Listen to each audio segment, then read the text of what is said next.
here to show you a few fun things to do in Chicago during the holidays. One of my favorite activities to do during the holidays is going ice skating at Millennium Park's McCormick Tribune Ice Rink located on North Michigan Avenue. It's open daily from November 19th through March 16th.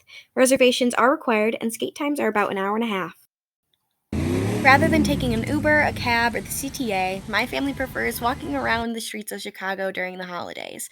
We love to be able to see all the lights and all the decorations for the holiday season. It's a tradition in my family to attend the Christkindl Market in Chicago. This year marks the 25th anniversary of Chicago's version of the Christkindl Market. As you're walking around the market, you'll be greeted with friendly faces and endless huts filled with souvenirs, handmade ornaments and trinkets, and so much more. You'll be sure to find something that you like by the end of the night to bring home to your family. The market is a hot spot for couples, but little did you know, it's also a hot spot for dogs to fall in love. Make your way towards the back of the market for your hot drink and a souvenir mug. The night hasn't ended until you have a souvenir boot to drink out of. My favorite part of the market is all the delicious food that is served. There's so much that you'll definitely find something that you'll love. They have ginger snaps and authentic pierogies and potato pancakes. At Christkindl Mart, you can get warm cider and hot nuts.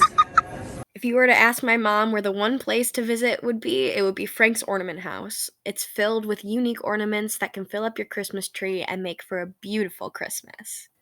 After leaving the Christkindl Market with full stomachs and hands full of ornaments and souvenirs, walk back towards Millennium Park to end your night on State Street, where you'll see Macy's with their beautiful window displays that always tell a different story. This year, it's about a reindeer. And these were a few things you could do in Chicago during the holidays. From Chicago, this is Sammy with the Blueprint News Network.